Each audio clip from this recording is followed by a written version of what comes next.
पार्वती प्रियपुत्राय पूर्वा सन्ध्या प्रवर्तते। उत्तिष्ठ गजराज्यास्य कर्तव्यं लोकपालनम्। उत्तिष्ठोत्तिष्ठ विघ्नेश उत्तिष्ठ गणनायक।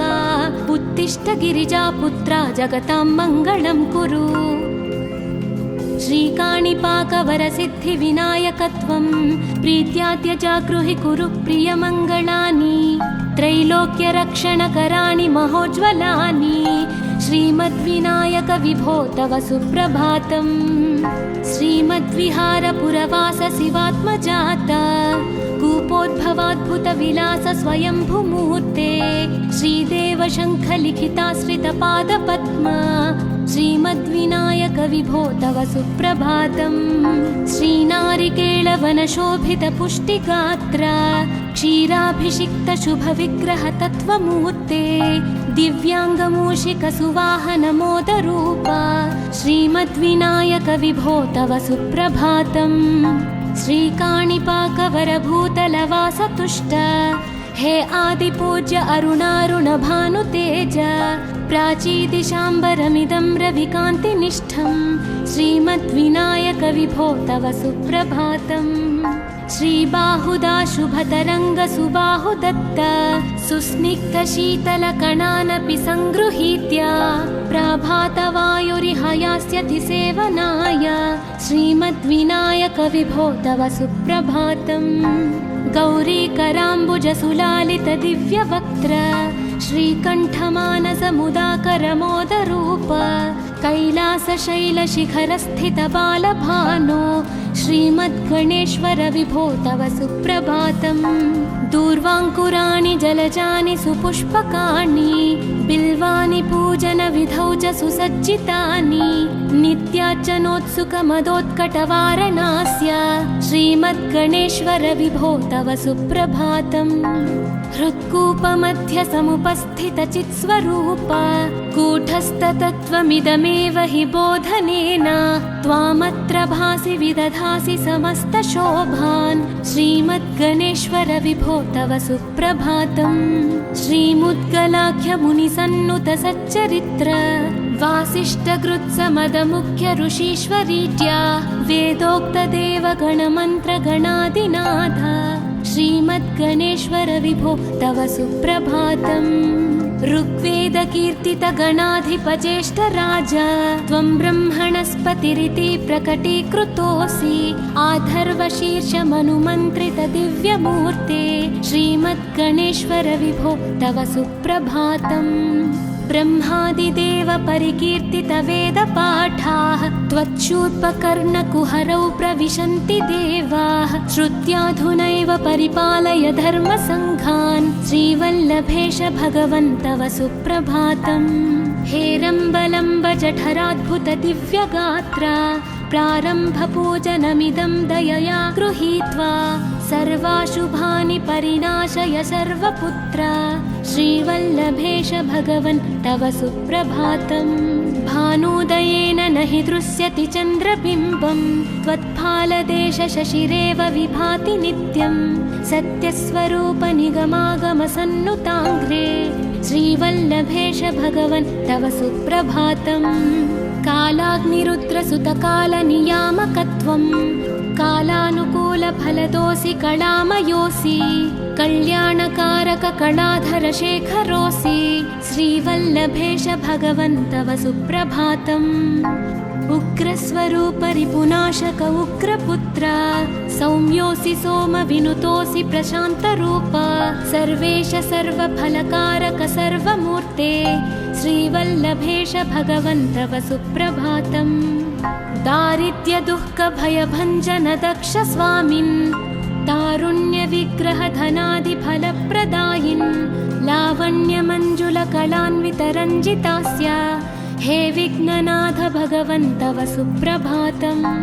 गम्भीजतुष्ट गणराज गकार पूज्य गान्धर्वगान परिवर्तित नादमूर्ते गाङ्गेय गण्य गणिताधिक कलास्वरूप श्रीमद्विनायक विभो तव सुप्रभातम्। मूलादिचक्र निलयोच्युत योगमूर्ते त्वामादिदेवमनुचिन्त्य तरन्ति भक्ताः रागादिदोषपरिहारकवेदवेद्या हे विघ्ननाथ भगवन् तव सुप्रभातम्।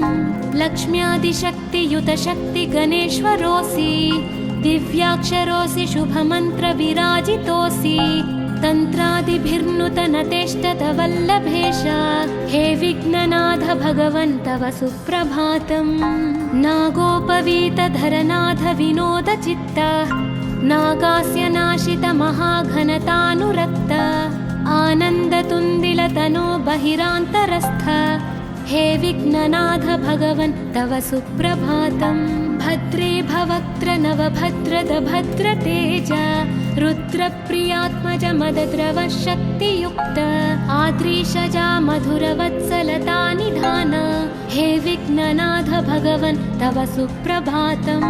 सर्वार्थसिद्धिफलदायक बुद्धिदायिन् विघ्नाद्रिवज्रपरिपूज्य चतुर्थी काले भद्रं पदं दिशसि भक्तगणार्थितोऽसि हे विघ्ननाथ भगवन् तव सुप्रभातम्। बालादिभव्य बहुरूपधरोऽसि देव चिन्तामणिस्त्वमसि सर्वफलप्रदोऽसि त्वन्नाम दिव्यमणिरस्ति जगद्धिताय हे विघ्ननाथ भगवन् तव सुप्रभातम्।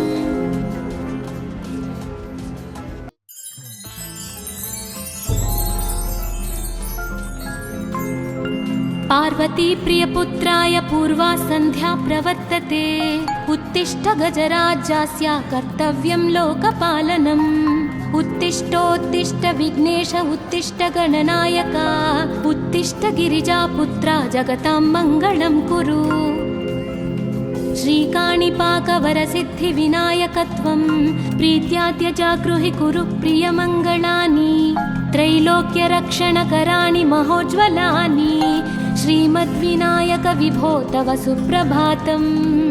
श्रीमद्विहारपुरवास शिवात्मजात कूपोद्भवाद्भुतविलास स्वयंभुमूर्ते श्रीदेव शङ्खलिखिताश्रितपादपद्म श्रीमद्विनायक विभो तव सुप्रभातम्। श्रीनारिकेळवनशोभितपुष्टिगात्र क्षीराभिषिक्त शुभविग्रह तत्त्वमूर्ते दिव्याङ्गमूषिकसुवाहनमोदरूप श्रीमद्विनायक विभो तव सुप्रभातम्। श्रीकाणिपाकवरभूतलवासतुष्ट हे आदिपूज्य अरुणारुणभानुतेज प्राचीदिशाम्बरमिदं रविकान्तिनिष्ठं श्रीमद्विनायक विभो तव सुप्रभातम्। श्रीबाहुदा शुभतरङ्गसुबाहुदत्त सुस्निग्धशीतलकणानपि सङ्गृहीत्य प्राभातवायुरिहयास्यति सेवनाय श्रीमद्विनायक विभो तव सुप्रभातम्। गौरीकराम्बुजसुलालितदिव्यवक्त्र श्रीकण्ठमानसमुदाकरमोदरूप कैलासशैलशिखरस्थितबालभानो श्रीमद्गणेश्वर विभो तव सुप्रभातम्। दूर्वाङ्कुराणि जलजानि सुपुष्पकाणि बिल्वानि पूजनविधौ च सुसज्जितानि नित्यार्चनोत्सुकमदोत्कटवारणास्य श्रीमद्गणेश्वर विभो तव सुप्रभातम्। हृत्कूपमध्यसमुपस्थितचित्स्वरूप कूटस्थतत्त्वमिदमेव हि बोधनेन त्वामत्र भासि विदधासि समस्तशोभान् श्रीमद्गणेश्वर विभो तव सुप्रभातम्। श्रीमुद्गलाख्यमुनिसन्नुतसच्चरित्र वासिष्ठकृत्समदमुख्य ऋषीश्वरीत्या वेदोक्तदेवगणमन्त्रगणादिनाथ श्रीमद्गणेश्वर विभो तव सुप्रभातम्। ऋग्वेदकीर्तितगणाधिपज्येष्ठराज त्वं ब्रह्मणस्पतिरिति प्रकटीकृतोऽसि आधर्वशीर्षमनुमन्त्रितदिव्यमूर्ते श्रीमद्गणेश्वर विभो तव सुप्रभातम्। ब्रह्मादिदेव परिकीर्तितवेदपाठाः त्वच्छूर्पकर्णकुहरौ प्रविशन्ति देवाः श्रुत्याधुनैव परिपालय धर्मसङ्घान् श्रीवल्लभेश भगवन् तव सुप्रभातम्। हेरम्बलम्ब जठराद्भुत दिव्यगात्र प्रारम्भपूजनमिदं दयया गृहीत्वा सर्वाशुभानि परिनाशय सर्वपुत्र श्रीवल्लभेश भगवन् तव सुप्रभातम् भानुदयेन न हि दृश्यति चन्द्रबिम्बं त्वत्फालदेश शशिरेव विभाति नित्यं सत्यस्वरूप निगमागमसन्नुताङ्घ्रे श्रीवल्लभेश भगवन् तव सुप्रभातम् कालाग्निरुद्रसुतकालनियामकत्वं कालानुकूलफलदोऽसि कलामयोऽसि कल्याणकारक कलाधरशेखरोऽसि श्रीवल्लभेश भगवन् तव सुप्रभातम् उग्रस्वरूप रिपुनाशक उग्रपुत्र सौम्योऽसि सोमविनुतोऽसि प्रशान्तरूप सर्वेश सर्वफलकारक सर्वमूर्ते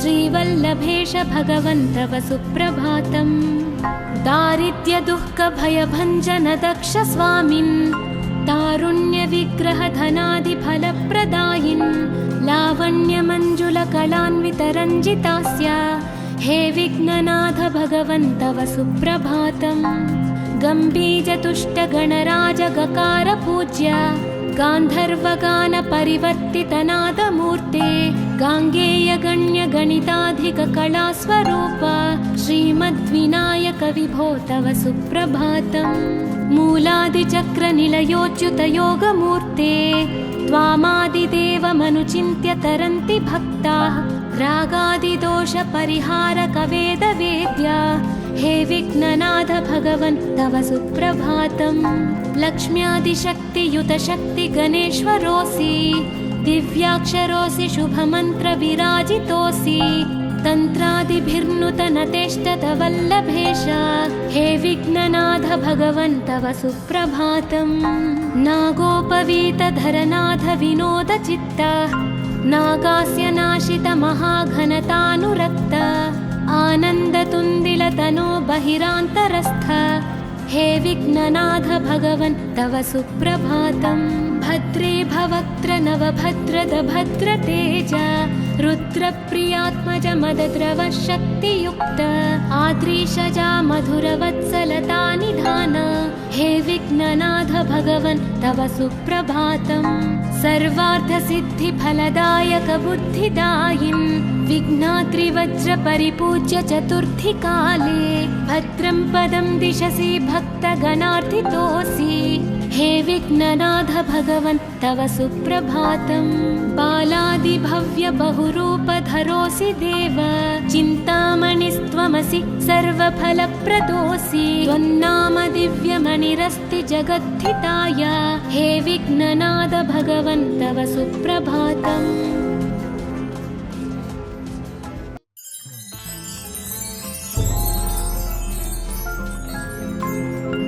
पार्वती प्रियपुत्राय पूर्वा सन्ध्या प्रवर्तते उत्तिष्ठ गजराज्यास्य कर्तव्यं लोकपालनम् उत्तिष्ठोत्तिष्ठ विघ्नेश उत्तिष्ठ गणनायक उत्तिष्ठ गिरिजापुत्रा जगतां मङ्गलं कुरु श्रीकाणिपाकवरसिद्धिविनायकत्वं प्रीत्याद्यजागृहि कुरु प्रियमङ्गलानि त्रैलोक्यरक्षणकराणि महोज्ज्वलानि श्रीमद्विनायक विभो तव सुप्रभातम् श्रीमद्विहारपुरवास शिवात्मजात कूपोद्भवाद्भुतविलास स्वयंभूमूर्ते श्रीदेव शङ्खलिखिताश्रितपादपद्मा श्रीमद्विनायक विभो तव सुप्रभातम् श्रीनारिकेळवनशोभितपुष्टिगात्र क्षीराभिषिक्त शुभविग्रह तत्त्वमूर्ते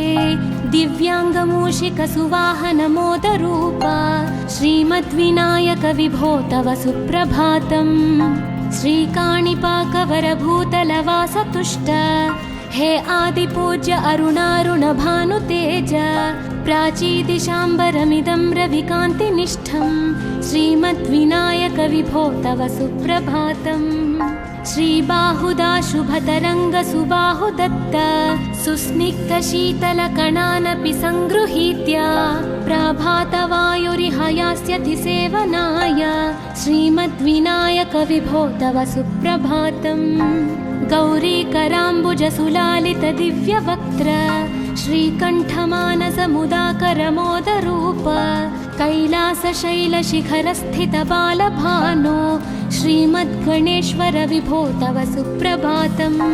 दूर्वाङ्कुराणि जलजानि सुपुष्पकाणि बिल्वानि पूजनविधौ च सुसज्जितानि नित्यार्चनोत्सुकमदोत्कटवारणास्य श्रीमद्गणेश्वर विभो तव सुप्रभातम्।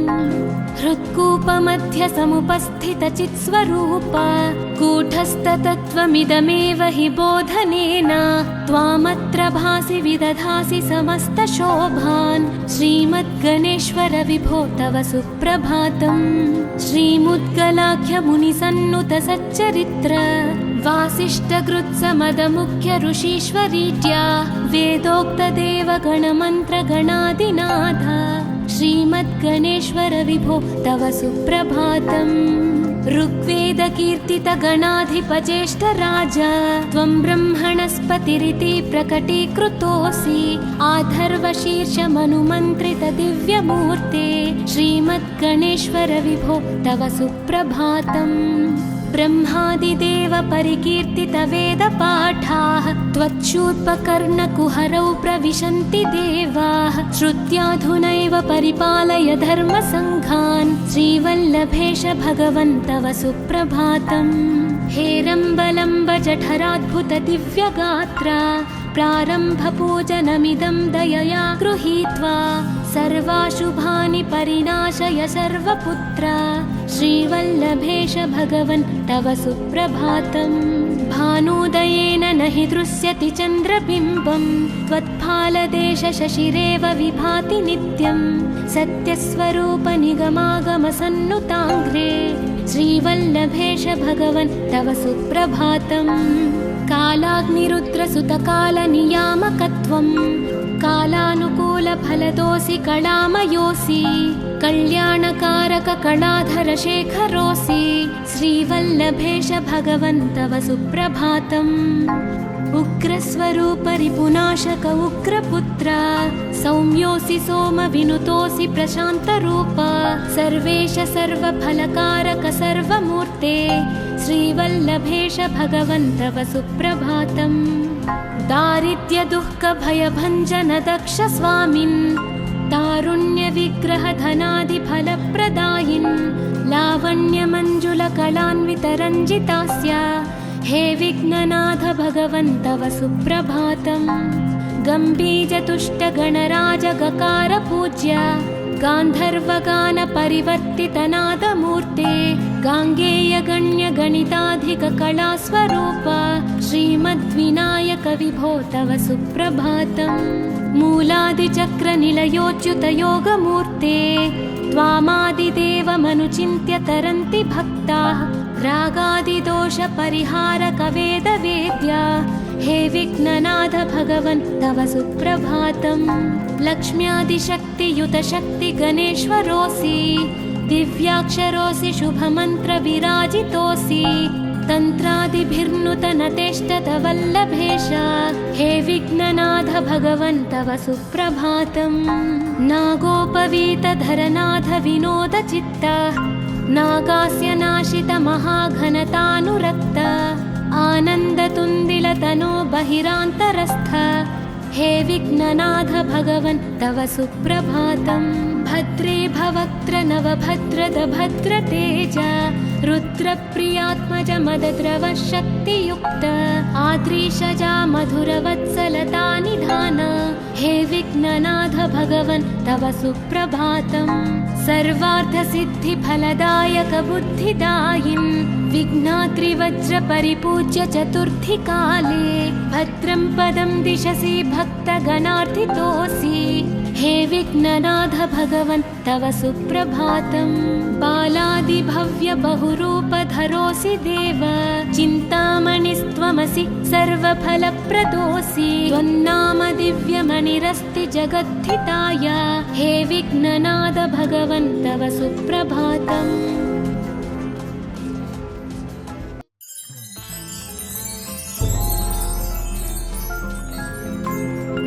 पार्वती प्रियपुत्राय पूर्वा सन्ध्या प्रवर्तते उत्तिष्ठ गजराज्यास्य कर्तव्यं लोकपालनम्। उत्तिष्ठोत्तिष्ठ विघ्नेश उत्तिष्ठ गणनायक उत्तिष्ठ गिरिजापुत्रा जगतां मङ्गलं कुरु। श्रीकाणिपाकवरसिद्धिविनायकत्वं प्रीत्याद्य जागृहि कुरु प्रियमङ्गलानि त्रैलोक्यरक्षणकराणि महोज्ज्वलानि श्रीमद्विनायक विभो तव सुप्रभातम्। श्रीमद्विहारपुरवास शिवात्मजात कूपोद्भवाद्भुतविलास स्वयंभूमूर्ते श्रीदेव शङ्खलिखिताश्रितपादपद्म श्रीमद्विनायक विभो तव सुप्रभातम्। श्रीनारिकेळवनशोभितपुष्टिगात्र क्षीराभिषिक्तशुभविग्रह तत्त्वमूर्ते दिव्याङ्गमूषिकसुवाहनमोदरूप श्रीमद्विनायक विभो तव सुप्रभातम्। श्रीकाणिपाकवरभूतलवासतुष्ट हे आदिपूज्य अरुणारुणभानुतेज प्राचीदिशाम्बरमिदं रविकान्तिनिष्ठं श्रीमद्विनायक विभो तव सुप्रभातम्। श्रीबाहुदा शुभतरङ्गसुबाहुदत्त सुस्निग्धशीतलकणानपि सङ्गृहीत्य प्रभातवायुरिहयास्यति सेवनाय श्रीमद्विनायक विभो तव सुप्रभातम्। गौरीकराम्बुजसुलालितदिव्यवक्त्र श्रीकण्ठमानसमुदाकरमोदरूप कैलासशैलशिखरस्थितबालभानो श्रीमद्गणेश्वर विभो तव सुप्रभातम्। दूर्वाङ्कुराणि जलजानि सुपुष्पकाणि बिल्वानि पूजनविधौ च सुसज्जितानि नित्यार्चनोत्सुकमदोत्कटवारणास्य श्रीमद्गणेश्वर विभो तव सुप्रभातम्। हृत्कूपमध्यसमुपस्थितचित्स्वरूप कूटस्थतत्त्वमिदमेव हि बोधनेन त्वामत्र भासि विदधासि समस्तशोभान् श्रीमद्गणेश्वर विभो तव सुप्रभातम्। श्रीमुद्गलाख्यमुनिसन्नुत सच्चरित्र वासिष्ठकृत्समदमुख्य ऋषीश्वरीत्या वेदोक्तदेवगणमन्त्रगणादिनाथ श्रीमद्गणेश्वर विभो तव सुप्रभातम्।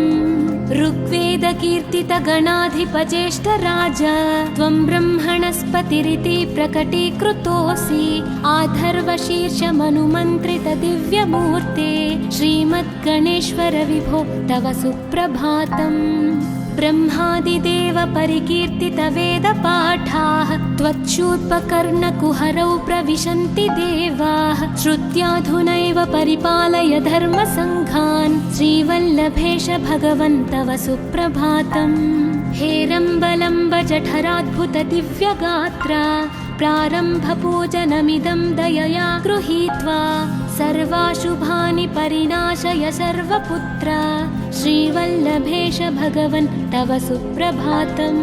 भानुदयेन न हि दृश्यति चन्द्रबिम्बं त्वत्फालदेश शशिरेव विभाति नित्यं सत्यस्वरूप निगमागमसन्नुताङ्घ्रे श्रीवल्लभेश भगवन् तव सुप्रभातम्। कालाग्निरुद्रसुतकालनियामकत्वं कालानुकूलफलदोऽसि कलामयोऽसि कल्याणकारक कलाधर शेखरोऽसि श्रीवल्लभेश भगवन् तव सुप्रभातम्। उग्रस्वरूप रिपुनाशक उग्रपुत्र सौम्योऽसि सोमविनुतोऽसि प्रशान्तरूप सर्वेश सर्वफलकारक सर्वमूर्ते श्रीवल्लभेश भगवन् तव सुप्रभातम्। दारिद्र्यदुःखभयभञ्जन दक्ष स्वामिन् तारुण्यविग्रहधनादिफलप्रदायिन् लावण्यमञ्जुलकलान्वितरञ्जितास्य हे विघ्ननाथ भगवन् तव सुप्रभातम्। गम्भीजतुष्टगणराजगकार पूज्य गान्धर्वगानपरिवर्तितनादमूर्ते गाङ्गेयगण्यगणिताधिककलास्वरूप श्रीमद्विनायक विभो तव सुप्रभातम्। मूलादिचक्रनिलयोच्युतयोगमूर्ते त्वामादिदेवमनुचिन्त्य तरन्ति भक्ताः रागादिदोषपरिहारक वेदवेद्या हे विघ्ननाथ भगवन् तव सुप्रभातम्। लक्ष्म्यादिशक्तियुत शक्ति गणेश्वरोऽसि, दिव्याक्षरोऽसि शुभमन्त्र विराजितोऽसि, तन्त्रादिभिर्नुतनतेष्टत वल्लभेश, हे विघ्ननाथ भगवन् तव सुप्रभातम्। नागोपवीतधरनाथ विनोदचित्त, नागास्य नाशित महाघनतानुरक्त, आनन्दतुन्दिलतनो बहिरान्तरस्थ, हे विघ्ननाथ भगवन् तव सुप्रभातम्। भद्रे भवक्त्र नवभद्रद भद्रतेज, रुद्रप्रियात्मज मदद्रव शक्तियुक्त, आद्रीशजा मधुरवत्सलता निधान, हे विघ्ननाथ भगवन् तव सुप्रभातम्। सर्वार्थसिद्धिफलदायक बुद्धिदायिन्, विघ्नाद्रिवज्रपरिपूज्य चतुर्थी काले, भद्रं पदं दिशसि भक्तगणार्थितोऽसि, हे विघ्ननाथ भगवन् तव सुप्रभातम्। बालादिभव्य बहुरूपधरोऽसि देव, चिन्तामणिस्त्वमसि सर्वफलप्रदोऽसि, त्वन्नाम दिव्यमणिरस्ति जगद्धिताय, हे विघ्ननाथ भगवन् तव सुप्रभातम्।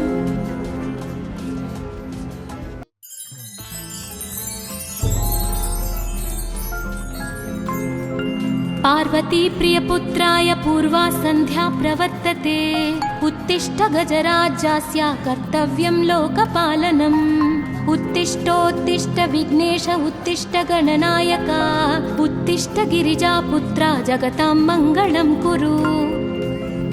श्रीकाणिपाकवरसिद्धिविनायकत्वं प्रीत्याद्य जागृहि कुरु प्रियमङ्गलानि, त्रैलोक्यरक्षणकराणि महोज्ज्वलानि, श्रीमद्विनायक विभो तव सुप्रभातम्।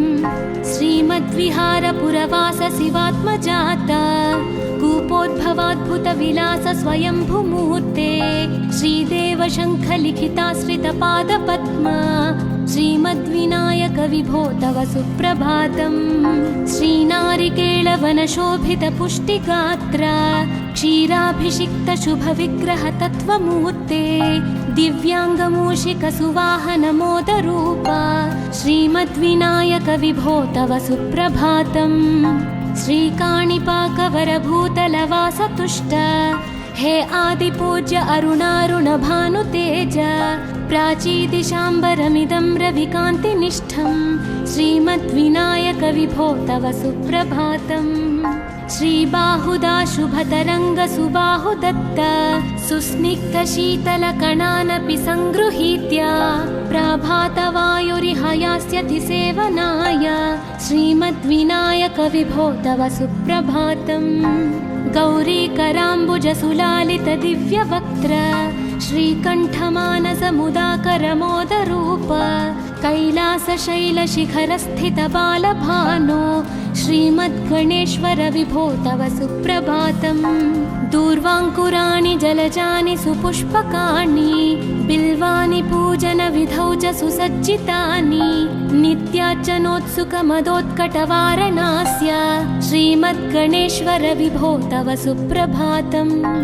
हृत्कूपमध्य समुपस्थितचित्स्वरूप, कूटस्थतत्त्वमिदमेव हि बोधनेन, त्वामत्र भासि विदधासि समस्तशोभान्, श्रीमद्गणेश्वर विभो तव सुप्रभातम्। श्रीमुद्गलाख्यमुनिसन्नुतसच्चरित्र, वासिष्ठकृत्समदमुख्य ऋषीश्वरीत्या, वेदोक्तदेवगणमन्त्रगणादिनाथ, श्रीमद्गणेश्वर विभो तव सुप्रभातम्।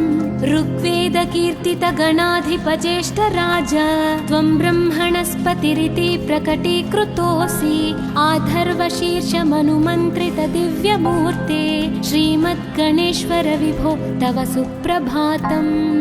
ब्रह्मादिदेव परिकीर्तितवेदपाठाः, त्वच्छूर्पकर्णकुहरौ प्रविशन्ति देवाः, श्रुत्याधुनैव परिपालय धर्मसङ्घान्, श्रीवल्लभेश भगवन् तव सुप्रभातम्। हेरम्बलम्ब जठराद्भुत दिव्यगात्रा, प्रारम्भपूजनमिदं दयया गृहीत्वा, सर्वाशुभानि परिनाशय सर्वपुत्र, श्रीवल्लभेश भगवन् तव सुप्रभातम्। भानोदयेन न हि दृश्यति चन्द्रबिम्बम्, त्वत्फालदेश शशिरेव विभाति नित्यम्। सत्यस्वरूप निगमागमसन्नुताङ्घ्रे, श्रीवल्लभेश भगवन् तव सुप्रभातम्। कालाग्निरुद्रसुतकालनियामकत्वम्, कालानुकूलफलदोऽसि कलामयोऽसि, कल्याणकारक कलाधर शेखरोऽसि, श्रीवल्लभेश भगवन् तव सुप्रभातम्। उग्रस्वरूप रिपुनाशक उग्रपुत्र, सौम्योऽसि सोमविनुतोऽसि प्रशान्तरूप, सर्वेश सर्वफलकारक सर्वमूर्ते, श्रीवल्लभेश भगवन् तव सुप्रभातम्। दारिद्र्यदुःखभयभञ्जन दक्ष स्वामिन्, तारुण्यविग्रह धनादिफलप्रदायिन्, लावण्यमञ्जुलकलान्वितरञ्जितास्य, हे विघ्ननाथ भगवन् तव सुप्रभातम्। गम्भीजतुष्टगणराजगकार पूज्य, गान्धर्वगानपरिवर्तितनादमूर्ते, गाङ्गेयगण्यगणिताधिककलास्वरूप, श्रीमद्विनायक विभो तव सुप्रभातम्। मूलादिचक्रनिलयोच्युतयोगमूर्ते, त्वामादिदेवमनुचिन्त्य तरन्ति भक्ताः, रागादिदोषपरिहारक वेदवेद्य, हे विघ्ननाथ भगवन् तव सुप्रभातम्। लक्ष्म्यादिशक्तियुत शक्ति गणेश्वरोऽसि, दिव्याक्षरोऽसि शुभमन्त्र विराजितोऽसि, तन्त्रादिभिर्नुतनतेष्टत वल्लभेश, हे विघ्ननाथ भगवन् तव सुप्रभातम्। नागोपवीतधरनाथ विनोद चित्त, नागास्य नाशित महाघनतानुरक्त, आनन्दतुन्दिलतनो बहिरान्तरस्थ, हे विघ्ननाथ भगवन् तव सुप्रभातम्। भद्रे भवक्त्र नवभद्रद भद्रतेज, रुद्रप्रियात्मज मदद्रव शक्तियुक्त, आद्रीशजा मधुरवत्सलता निधान, हे विघ्ननाथ भगवन् तव सुप्रभातम्। सर्वार्थसिद्धिफलदायक बुद्धिदायिन्, विघ्नात्रिवज्रपरिपूज्य चतुर्थी काले, भद्रं पदं दिशसि भक्तगणार्थितोऽसि, हे विघ्ननाथ भगवन् तव सुप्रभातम्। बालादिभव्य बहुरूपधरोऽसि देव, चिन्तामणिस्त्वमसि सर्वफलप्रदोऽसि, त्वन्नाम दिव्यमणिरस्ति जगद्धिताय, हे विघ्ननाथ भगवन् तव सुप्रभातम्।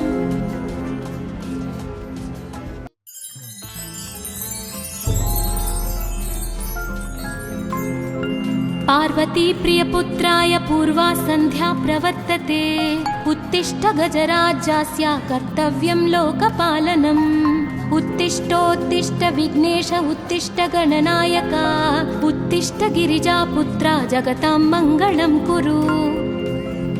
श्रीकाणिपाकवरसिद्धिविनायकत्वं, प्रीत्याद्य जागृहि कुरु प्रियमङ्गलानि, त्रैलोक्यरक्षणकराणि महोज्ज्वलानि, श्रीमद्विनायक विभो तव सुप्रभातम्। श्रीमद्विहारपुरवास शिवात्मजात, कूपोद्भवाद्भुतविलास स्वयंभूमूर्ते, श्रीदेव शङ्खलिखिताश्रितपादपद्म, श्रीमद्विनायक विभो तव सुप्रभातम्। श्रीनारिकेळवनशोभितपुष्टिगात्र, क्षीराभिषिक्त शुभविग्रह तत्त्वमूर्ते, दिव्याङ्गमूषिकसुवाहनमोदरूप, श्रीमद्विनायक विभो तव सुप्रभातम्। श्रीकाणिपाकवरभूतलवासतुष्ट, हे आदिपूज्य अरुणारुणभानुतेज, प्राचीदिशाम्बरमिदं रविकान्तिनिष्ठं,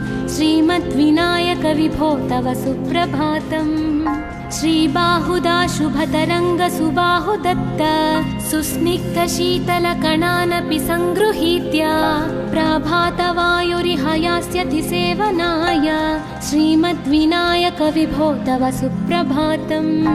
गौरीकराम्बुजसुलालित दिव्यवक्त्र, श्रीकण्ठमानसमुदाकरमोदरूप, कैलासशैलशिखरस्थितबालभानो श्रीमद्गणेश्वर विभो तव सुप्रभातम्। दूर्वाङ्कुराणि जलजानि सुपुष्पकाणि बिल्वानि पूजनविधौ च सुसज्जितानि नित्यार्चनोत्सुकमदोत्कटवारणास्य श्रीमद्गणेश्वर विभो तव सुप्रभातम्। हृत्कूपमध्य समुपस्थितचित्स्वरूप कूटस्थतत्त्वमिदमेव हि बोधनेन त्वामत्र भासि विदधासि समस्तशोभान् श्रीमद्गणेश्वर विभो तव सुप्रभातम्। श्रीमुद्गलाख्यमुनिसन्नुत सच्चरित्र वासिष्ठकृत्समदमुख्य ऋषीश्वरीत्या वेदोक्तदेवगणमन्त्रगणादिनाथ श्रीमद्गणेश्वर विभो तव सुप्रभातम्। ऋग्वेदकीर्तितगणाधिपज्येष्ठराज त्वं ब्रह्मणस्पतिरिति प्रकटीकृतोऽसि आधर्वशीर्षमनुमन्त्रितदिव्यमूर्ते श्रीमद्गणेश्वर विभो तव सुप्रभातम्। ब्रह्मादिदेव परिकीर्तितवेदपाठाः त्वच्छूर्पकर्णकुहरौ प्रविशन्ति देवाः श्रुत्याधुनैव परिपालय धर्मसङ्घान् श्रीवल्लभेश भगवन् तव सुप्रभातम्। हेरम्बलम्ब जठराद्भुत दिव्यगात्रा प्रारम्भपूजनमिदं दयया गृहीत्वा सर्वाशुभानि परिनाशय सर्वपुत्र श्रीवल्लभेश भगवन् तव सुप्रभातम्। भानुदयेन न हि दृश्यति चन्द्रबिम्बं त्वत्फालदेशशशिरेव विभाति नित्यं सत्यस्वरूप निगमागमसन्नुताङ्घ्रे श्रीवल्लभेश भगवन् तव सुप्रभातम्। कालाग्निरुद्रसुतकालनियामकत्वं कालानुकूलफलदोऽसि कलामयोऽसि कल्याणकारककलाधरशेखरोऽसि श्रीवल्लभेश भगवन् तव सुप्रभातम्। उग्रस्वरूप रिपुनाशक उग्रपुत्र सौम्योऽसि सोमविनुतोऽसि प्रशान्तरूप सर्वेश सर्वफलकारक सर्वमूर्ते श्रीवल्लभेश भगवन् तव सुप्रभातम्। दारिद्र्यदुःखभयभञ्जन दक्ष स्वामिन् तारुण्यविग्रहधनादिफलप्रदायिन् लावण्यमञ्जुलकलान्वितरञ्जितास्य हे विघ्ननाथ भगवन् तव सुप्रभातम्। गम्भीजतुष्टगणराजगकार पूज्य गान्धर्वगानपरिवर्तितनादमूर्ते गाङ्गेयगण्यगणिताधिककलास्वरूप श्रीमद्विनायक विभो तव सुप्रभातम्। मूलादिचक्रनिलयोच्युतयोगमूर्ते त्वामादिदेवमनुचिन्त्य तरन्ति भक्ताः रागादिदोषपरिहारकवेदवेद्या हे विघ्ननाथ भगवन् तव सुप्रभातम्। लक्ष्म्यादिशक्तियुतशक्तिगणेश्वरोऽसि दिव्याक्षरोऽसि शुभमन्त्रविराजितोऽसि तन्त्रादिभिर्नुतनतेष्टतवल्लभेश हे विघ्ननाथ भगवन् तव सुप्रभातम्। नागोपवीतधरनाथ विनोदचित्त नागास्य नाशित महाघनतानुरक्त आनन्दतुन्दिलतनो बहिरान्तरस्थ हे विघ्ननाथ भगवन् तव सुप्रभातम्। भद्रे भवक्त्र नवभद्रद भद्रतेज रुद्रप्रियात्मज मदद्रव शक्तियुक्त आद्रीशजा मधुरवत्सलता निधान हे विघ्ननाथ भगवन् तव सुप्रभातम्। सर्वार्थसिद्धिफलदायक बुद्धिदायिन् विघ्नाद्रिवज्रपरिपूज्य चतुर्थीकाले भद्रं पदं दिशसि भक्तगणार्थितोऽसि हे विघ्ननाथ भगवन् तव सुप्रभातम्। बालादिभव्य बहुरूपधरोऽसि देव चिन्तामणिस्त्वमसि सर्वफलप्रदोऽसि त्वन्नाम दिव्यमणिरस्ति जगद्धिताय हे विघ्ननाथ भगवन् तव सुप्रभातम्।